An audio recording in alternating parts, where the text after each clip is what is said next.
Hey y'all, this is my review for Celebrity Big Brother Season 3. Now, let me just start with, this wasn't the cast that I hoped it to be. Like, that fake account got us all. I was looking forward to seeing the iconic pairing of Nene Leakes and New York on the same show. But unfortunately, we got Teddy and Cynthia. No shade to Cynthia, all shade to Teddy. But yeah, so I'm still gonna give this season a look, and I just like Celebrity Big Brother because it's just a little bit more interesting. I don't really care for the regular Big Brother. I heard that last season was better because there was more black people on it, hence the cookout. Haven't watched it, but I'm gonna believe y'all this time. So this is how we're gonna do the reviews, because when I saw the schedule, I was like, F no. No, I'm not about to stress myself out. It looks like they gave us, I want to say maybe at least 4 episodes in 1 week. Can't do that, so I lumped them all together, and this is going to be my review for episodes 1 through 5. So in those 5 episodes, 2 people were eliminated. So first I'm gonna start off with, the cast, what I think about the whole cast, and then I'm gonna go into the episodes, who is eliminated, because not that much goes on outside of like the games and then the scheming and stuff like that. Otherwise, it's just people chilling in the house. And I don't care that much to be looking at the 24-hour feed. Don't really care. So yeah, this is what it's gonna be like. It's gonna be, I wanna say the reviews are gonna be weekly for me. Like I'm gonna do at least maybe 4 episodes at a time until it gets like down to the finale where I could maybe do 2 episodes at a time. Because again, I ain't stressing myself out. I got a lot more episodes to do of Housewives. I got my Patreon on the side. I got Pop Roast. Look. Anywho, I have been enjoying it so far. My favorites are Cynthia and Carson, but let's just get into who's casted. So the first celebrity is Carson Kressley. I mean, I used to watch Queer Eye for the Straight Guy. Of course, I watch RuPaul's Drag Race. If you see me on the panel, you'll know that a lot of my co-hosts, they have a problem with Carson, and I don't mind him. Like, he's funny. Like, he's harmless, When he got into the house, like, he is just so lively. And I don't even think it's cocaine. Like, I just think that's his personality. I can say this as a gay person. He's just so damn gay. Every time he opens his mouth, a purse falls out. It's a Chanel bag, but a purse falls out of his mouth. But he's just a joy in the house. He's so likable. And he's not annoying like another gay person in the house. Secondly, there is Cynthia Bailey. And I think I like Cynthia on this platform. I just like her as a person. I met her at BravoCon, and she was just so sweet. And I think she needs another chance at reality, because I feel like her last experience on Ultimate Girls Trip wasn't really fair to her. And I think this is a time for her to like really step it up and shine. So far in the competition, I love the team of her and Carson. Like, they have each other's backs. And I'm pulling for both of them, actually. Next up is Todrick Hall. Child, I don't know. When I think of Todrick Hall, I just think of All Skin Folk and Kinfolk. He is that Oreo you see in the gay club with all the white guys. Not that many black friends. I will not take away from his talent. He is truly talented. I mean, I love his Hocus Pocus parody. Loved it. But it's just something about him that just makes me roll my eyes. And of course, with Todrick Hall, he attaches himself to the white woman immediately. To that Misha girl, who we'll get to in a second.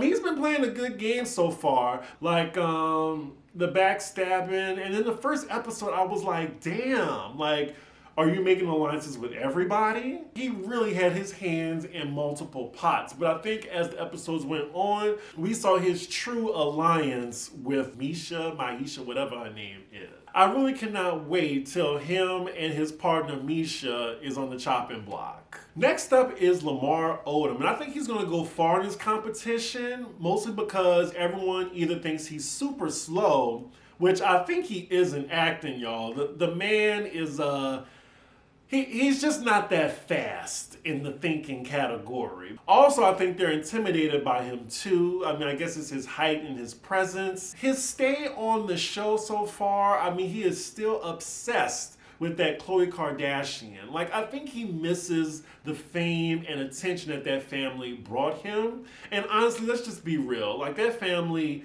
used him. Really, like chewed him up and spit him out like the other black men who willingly joined that family only to get cast aside later as they get even more famous. I also heard that he shit the bed too. Can somebody confirm that in the comments? I don't watch the 24-hour live feed. I don't really care that much, but gosh, that just has to be embarrassing. Next up is Todd Bridges. I'm not really familiar with him. I only know him by the way he looks, and he was from What's Happening, I think, with Gary Coleman. He's more so just cruising. Like, I feel like he's just there to take up space. He's not that entertaining. He's just some old man that's just happy to be there. Next up is Chris Kirkpatrick from NSYNC. I immediately recognized him. I was still underwhelmed when I found out he was in the house, but he definitely is playing a good game so far. I really hate how production keeps adding that bland miscellaneous track whenever he talks about NSYNC or they're just trying to make fun of him. It was like, oh yeah, like they'll play that behind him like that's just his theme song or track. The next celebrity is Chris Kattan, and he's from Saturday Night Live and Night at the Roxbury. I mean, I recognize him, but yeah, I've never seen Night at the Roxbury, and I didn't really watch SNL when he was on it, so he might as well just be some random white man. He really came on this show to sleep. Another one that's just under the radar, and he might make it far. Like, I really can't believe he's still in the game. We'll get into that later because this last episode, that was something. Next celebrity is Shanna Mosley, and I only recognize her because she was Travis Barker's ex-wife from Blink-182. I watched their reality show together on MTV. I heard she's like a bad bitch, like she will get with you, she'll fight you. She's also an ex-beauty queen. So far, she's been playing the game. Like, her and Chris are like this. They're the team. They're trying to get to the final two together. Next up is Maisha, I don't know. She looks like Lita from the WWE. I have never seen this woman in my life. She's apparently a UFC champ. She's been playing the game really well. Todrick is all up in her coochie hairs. Like, all up in there. And she really thinks just because she won the first head of household that she just runs the house. Even when she's not head of household anymore. She's really aggravating me the way she's trying to come for Carson. Like, die hard come for Carson. Because he's such a threat. And then come after Cynthia. I'm just like, girl, can you just play the game? Worry about how you playing it? I'm scared she's going to get head of household again because she is a good competitor, but her and Todrick, they just get on my nerves. Next up is Mirai. I don't know her last name, but she is a figure skater. She's the only Asian woman in the house. She's very meek. I'm not sure for some reason why she was nominated twice to be evicted. Like, I really don't see her as a threat. She looked like she was a little stressed, but again, I'll get to it later when I cover episode 5 in this review. But overall, my first impression of her was, she's a sweet girl, and maybe her athleticism and her experience of being in the Olympics would make her a good competitor. But it looks like I was wrong. And last and certainly least is Teddy Mellencamp. Of all the housewives that applied for this show or was contacted about this show, y'all go with Teddy Mellencamp? Really? Really, producers? I'm trying to think of what other housewife they could have called besides Teddy. Like Caroline Manzo, Adrienne Maloof, Nene. I mean, they could have got Nene and Cynthia in the same house. That would have been really cool. The chick from Black, Oh my God, I forgot her name. Shamari. Shamari could have been asked. Any of the girls from New York, like, come on. Like, Teddy, like, she's just so boring. Nobody liked her on Real Housewives of Beverly Hills. That's why she's not even on there. And her leaving the house first, it just solidifies. Like, you don't even go here. Like, we don't like you. Please go back to Beverly Hills, enjoy your husband and your kids, and never come on TV again. Do that podcast with Tamara from OC, because you excel more at that. Don't come back on my TV. So those are all the celebrities in the house. And I would say I was entertained by the first episode. I've been entertained so far for all of them. And thank God I've been watching it on DVR, because those commercials, like the amount of them, are ridiculous. So Julie Chen Moonves is hosting, and we didn't forget about you, girl, and your connection to Les Moonves, who tried to destroy Janet Jackson's career, and also a sexual deviant.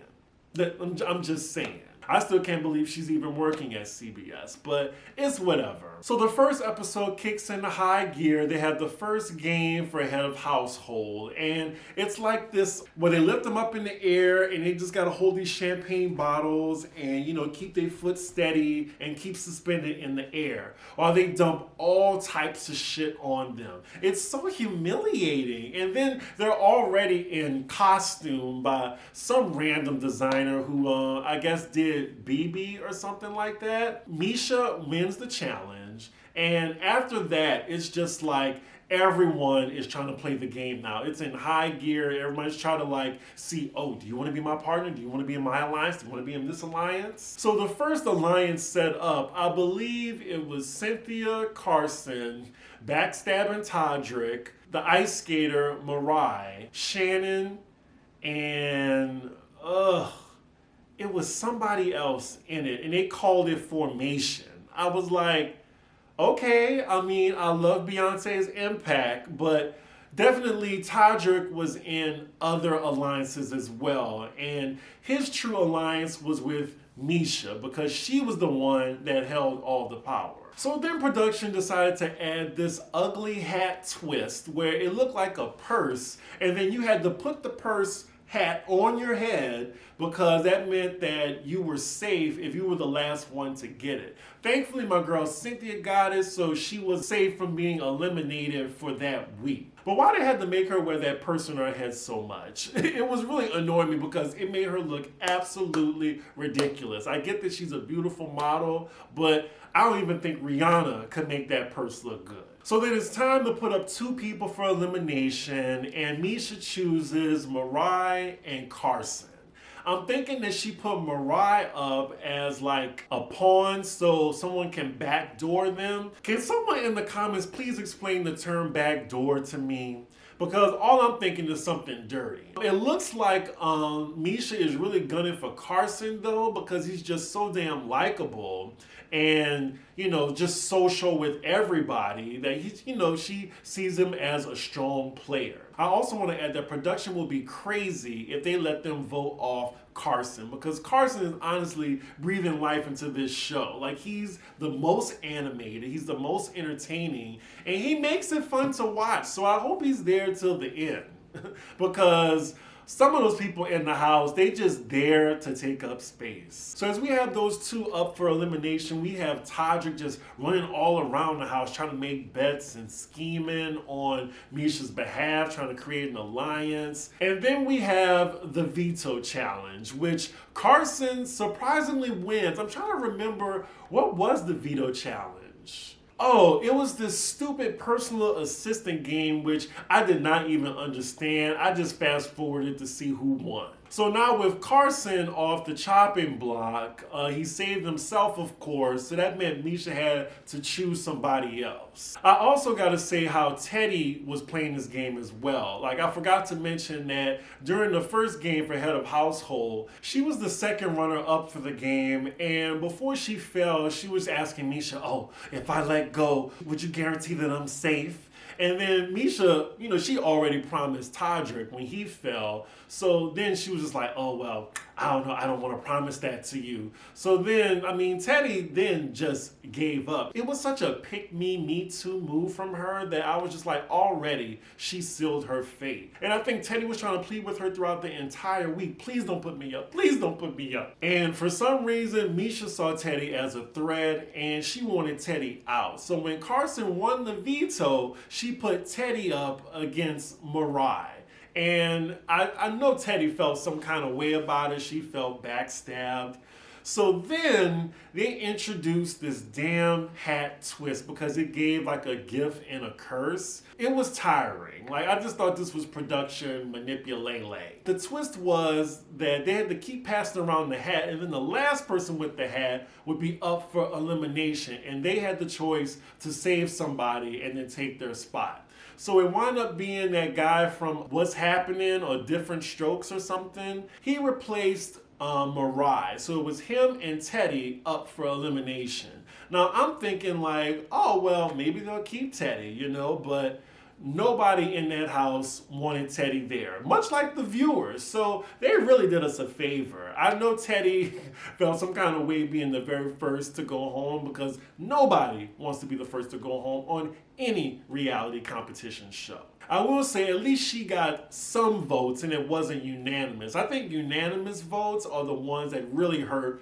the most. So then I think we're going into episode 3, I think, or 4. After Teddy's elimination, that's when everyone just starts to get suspicious of each other because that means some people were lying because they did not hold the alliance like they say they were, most notably Todrick Hall. So Cynthia and Carson see him for who he is. That is when the Formation Alliance breaks up. So now you have Mariah kissing Misha ass, you have Todrick kissing Misha ass now, and now we're going to get to the next head of household game. It really does look like Misha is just die hard trying to get Carson out the house. And Todrick's trying to get Carson out the house too. And they work together. Like, I would think they know each other the most and they would have like a stronger alliance. But yeah, so now it's just Cynthia and Carson are on an island right now. So they're the ones that's on the chopping block because I think everybody knows who voted for who. So then the next head of household game comes, and I think it's like a potato game or whatever. And this was kind of fun to watch or whatever. He got the highest score, Chris Kirkpatrick, and now he's the head of household. So the whole time that he's head of household, you got Misha and Todrick in his ear. Vote Carson, vote Carson, vote Carson, vote Cynthia. He's like, hold up. And Chris Kirkpatrick said in his opening that he knows this game. He loves the show. This is my game right now. I'm not playing your game. So I appreciated that from him. He wasn't like being bossed around by Misha and Todrick. But at first I was worried because the new alliance, it was Chris, Shannon, Todd, Misha, and Lamar. They had this whole athletes alliance with like Chris added on too. And Chris has his own alliance with Shannon because nothing's going to happen to her if Chris is head of household. Because I'm thinking, okay, they got the majority now, like if this is the case. But it looks like Chris is gunning for Mariah and Misha is against that idea because Mariah is one of her minions. So she keeps trying to get him to vote for Carson like throughout the whole thing. And I'm just like, sis, like if you keep hitting at him too hard, you're gonna come as a threat to him. Like, don't be trying to, I think that's like Big Brother 101. Like, if you're not the head of household, don't be like trying to boss the head of household around. But yeah, I think it's episode 4, but the whole episode, Misha was getting on my nerves. Like, she's playing this game as hard as her face. But by the end of the episode, we see that Chris decided to put up Chris Kattan and Mariah again. I'm really not sure why he decided to put Mariah up again. Like, she's not really a threat. I guess he's trying to like take a piece of Misha's alliance one by one. And then Chris Kattan, I'm just guessing because he don't really have a relationship with him. And Chris Kattan, honestly, he hasn't been doing anything but sleeping and eating. He hasn't even been trying to play the game. That's why I'm just like, okay, well, why is he here? But I'm thinking that they're going to keep him in longer because they know that he's not even trying to play the game. So then episode 5 starts and we see Chris Kattan saying, fresh after he was put up for elimination, he says, I'm not here to strategize or make alliances. Why are you here then? Are you just here for the check? He is there for the easy check just so he can lounge around and eat cake like they showed him, like eating cake every night. Like I'm thinking there's a stipend, like the longer you're on the show, the bigger your paycheck is. And I think he's just coasting right now. I think I want him to leave the house more than Mariah because at least she's fighting to stay in. Lord, so then this next Veto game is inspired by J-Lo's new movie coming out called Marry Me. I think it's with Owen Wilson, I think. The guy with the nose, but I'm just like, can she stop terrorizing us with this movie? I want her to also stop making these like lily whitewashed rom-coms. I'm tired of it. Seriously, can she do something else? I liked her in Hustlers. Like, I don't want to see any more rom-coms with J-Lo. I'm guessing this is a Paramount movie under the whole CBS umbrella. So I guess we're forced to see the marketing for it because we saw it in Drag Race 2. It was also incorporated in Night of a Thousand J-Los, and now this with Big Brother. But I will say at least this Veto game was fun. So earlier today, I was in Trader Joe's line while I was watching them play this game. It's basically like a Where's Waldo game where you gotta search for somebody in the audience holding up a Marry Me sign. And I literally got every single one except the last one. The last one was really hard. And it sucks because the last one was in New Orleans too. It was on like Bourbon Street or whatever. But yeah, that was a fun game. What also stood out to me during this game was Chris Kirkpatrick and how he was playing. Either he has terrible vision or he decided to throw the game on purpose. He kept getting obvious rounds wrong, and I'm just like, did he just decide to throw this on purpose? It was really like a neck-to-neck battle, and then the last two for the tiebreaker was Shannon and Todrick, and I was really hoping that Shannon won. But even if Todrick did win, I still wanted Mariah to stay because it just felt like they were picking on her at some point. I'm just like, 2 times in a row and the game just started? Like, at least she's trying to play the game. I don't really see her as a threat. But Shannon won, and of course she was going to do Chris's bidding because they have a tight alliance together. So she leaves the two that's up for elimination the same. So now it's voting time to see who's going to get kicked out the house. Now what stood out to me in this moment was the speeches by both of them. So Chris Kattan, he was basically forfeiting. Like at this point, I thought he was just going to like walk out the house and, Mariah would be safe. And like, I think he basically said, I'm ready to go. You can vote me out. So then, we get to Mariah and she gives a more passionate speech, and she's also talking about like, how she's the youngest there. She also brought up her race as well. And I feel like all that was missing from her speech was stop Asian hate.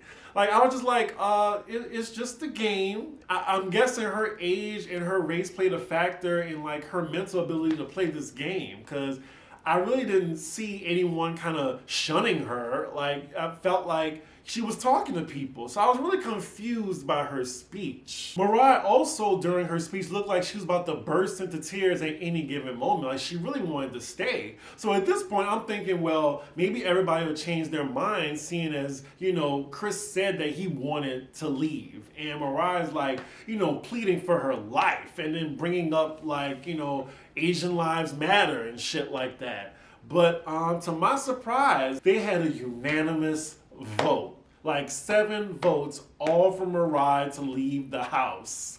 Like they just ignored Chris, like, nah, you staying. You is staying, partner. I was most surprised that, Todrick, who had her back, voted her out, as well as, what's her name? Misha? They're both backstabbing, and they're just really playing a cutthroat game now. I thought they were at least gonna vote for her. Like, give her 2 votes or something. Like, after the 4th vote, she was already out the house. Like, give the girl some dignity, but no. Like, it was a unanimous vote. All 7 of them was like, bye, see ya. I feel like just something must have happened behind the scenes because I'm still confused at how they voted and why. So then as Mariah says her goodbyes and leave the house, she's then interviewed by Julie, and this interview also stood out to me because she said that, I'm just the youngest in the house. I really didn't connect with that many people. And this is the first time that in my life I was in an environment where I was just the only one, like the only Asian. Now,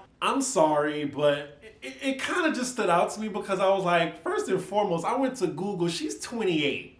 Sis, she ain't that young. Like, at first I'm thinking, wow, is she 19 or something? Is she 20? Todrick is my age, and I'm 36. She's 28. Okay, 8-year difference, boo. Like, what's the next excuse? And then when she brought up this was the first time she was the only Asian in the room, I'm thinking, well, girl, imagine how we feel. Imagine how we feel. I mean, the privilege in 28 years where you've been in rooms where you see yourself. And I'm not knocking her, but I was just like, yeah, like, come again. Like, I just thought she was bugging with that. And then she told Julie that she wasn't mentally prepared for this game. I'm just like, I don't think anybody was prepared for this game because it's just so unpredictable. Like, Chris Kattan could be like the top two, like, in the end. You just never know. There's so many twists and turns. And then just the way that she was talking about her time in the house, I'm like, maybe it was time for her to go because I think you overhear some of the other cast members saying that she was just getting emotional by the day. And maybe she really did need to leave the house, like, for her own sanity. Maybe she just had a culture shock. Like, if anybody's familiar with her, like, please let me know in the comments. Has she lived in America for all those 28 years? Or did she come to America recently? I'm still sad for her to go. Like, I think Chris Kattan should have left because he didn't even want to be there. He did not want to be there. Next episode, I think it's tonight. Tonight is Wednesday, and I'm definitely going to be watching. I think they're going to have the next head of household. Can't wait to see who that is. Can't wait to see who's eliminated next. I think I'm going to let 4 episodes go by because I think this is much easier to do. And then after those 4 episodes, I'll do maybe 3 or 2 as we get closer to the finale, which I heard is February 23rd. It's a short season. I mean, it's only 11 people. So, yeah. Let me know y'all thoughts in the comments and who y'all predicting to win. Who are your favorites? My favorite so far, of course, I think it's Cynthia and Carson. Now, here's how I think it's all lined up now. You have 3 different teams of people that aren't going to backstab each other. You have Cynthia and Carson, you have Misha and Todrick, and then you have Chris Kirkpatrick and Shannon. And then you have everybody else. And then everybody else are the wild cards. So I'm thinking if production is smart, they would make sure that the next head of household would be like Lamar or Chris Kattan or the guy from Different Strokes or What's Happening. I can't remember. Like, either one of those 3, I think the house would be like thrown into chaos. But yeah, y'all make sure y'all like, comment, and subscribe, and I will see y'all for the next episode. Bye.